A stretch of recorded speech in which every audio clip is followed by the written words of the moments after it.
Shake it, baby. Oh yeah, shake it, shake it, shake it.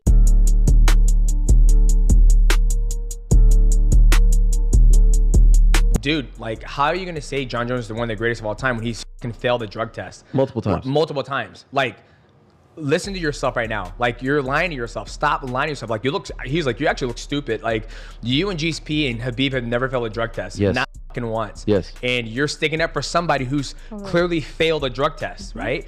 Now, if you go, I know Shaquille O'Neal said, oh, he's one of the greatest. Shaq, let me sit you down. Let me run you through the whole entire career of all that stuff, right? And, you know, when you sit there and you peel back the onion and you start looking at that, it's like, you know, yeah, I always... You didn't believe in that. That's not what you were about. Yeah, you I didn't didn't stand. believe So how can someone who did that multiple times... It's like approval. It's almost like if you're putting him in the same category as then you're you, okay it's with like it. you're approving Yes. and condoning what he did. Yeah, and I guess, you know, we can have, you know, two mountains. You have a mountain of just clean mother... Yes, there, you know, me, GSP, and Habib. You can have one of the fractions of guys like, I failed the drug test, you know. And it's just, it is what it is, right? I mean, like, I think, and I ask my community, I always like to go with the community says, right? I never forget when I was in esports and I was working on the game and I was like, this game is esports worthy. And they go, no, it's not. Like, you don't get to dictate that. The community dictates if it's esports ready. And so I did a poll and I was like, guys, like, just be honest with me. Like, you can ask all the fighters in the world and even all the celebrities, whoever you want to ask, like, if somebody has a failed drug test, do they qualify to be on GOAT Mountain? Can they be in that conversation? Now, people might say, hey, you're hating on him. I was like, no, I'm speaking facts right now. These are legit facts. I've never failed a drug test. Habib has never failed a drug test. GSP's never failed a drug test. Why haven't we failed drug tests, right? You look at the long reign we've done. We've never been stripped.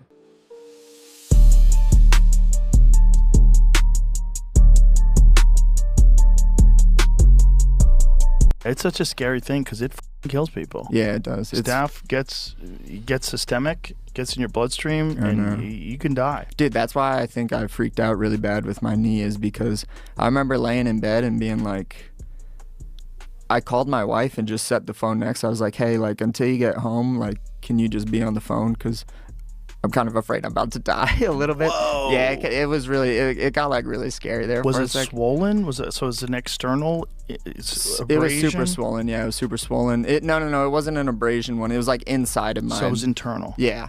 Wow. Yeah, so that really wasn't good, but I remember every time I've taken antibiotics with the staph infection, my experience has been that it gets really painful and a lot worse for like the first few hours when the antibiotics kick in and start killing it.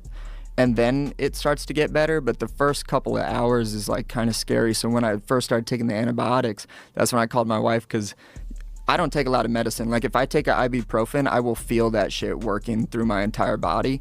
And yeah, so I like took the antibiotics and I started to feel it through my body, and I was like, this is scary.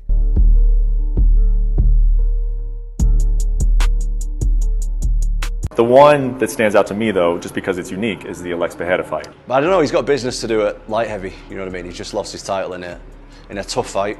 I think that Ankalaev remains to be a really tough matchup for him. And let's see if he gets through the next one, because I mean, in my opinion, Magomed Ankalaev doesn't get enough respect. Like, the guy has run through everybody, and he just beat a long-standing champion, and he should be given respect in his own right for being a champion. And I think that it's a tough fight for Alex. It's definitely a fight that Alex can win. We've seen him, you know, how powerful he is and stuff. But I think as far as his move up to heavyweight, I think I'm only speaking if I was in his position, I'd want to get that one back first.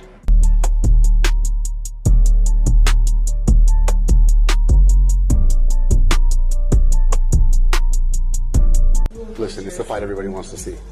So I think at some point they're going to cross paths. I don't know if it'll be at 170 or 155, but I think at some point they'll cross paths. Just imagine, Islam becomes 170 champ, Ilia becomes 155 champ, and he moves up to welterweight. It would be one of the greatest.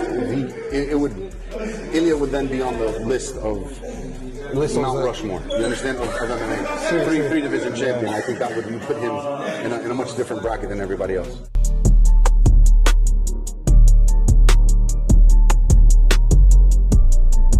I think he'll come back. You think he'll come back? I think he'll come back. It's the drama of it. Even right now, who was telling me? Ash was telling me about the tweets. Oh yeah. So I had to look at it. I was just like, he's coming back.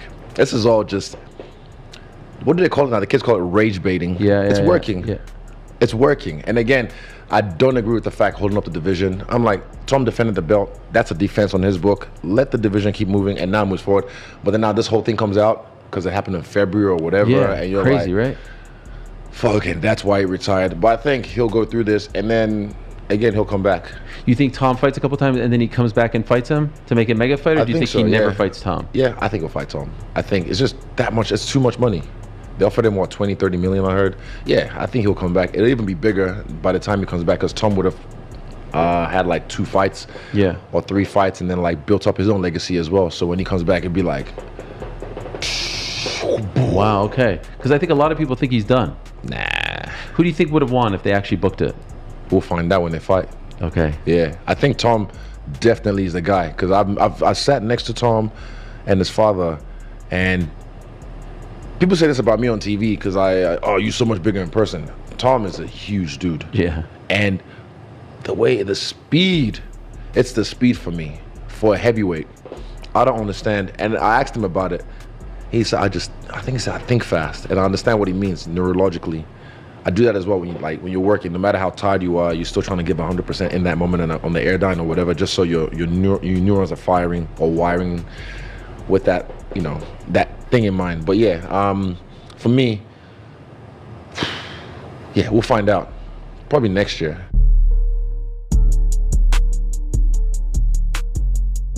Holloway and Topuria, what'd you guys think? I didn't watch. You haven't even gone back and looked? I know who won. Again, bummed. Love Max Holloway. Starting to feel a certain type of way about all these young, up-and-coming fighters taking out older fighters. I don't like that. Yeah. Ilia seems like a solid dude. He's got a cute little family. He seems confident, not cocky, you know? And so, like, respect to him. You hate to see someone like Max lose.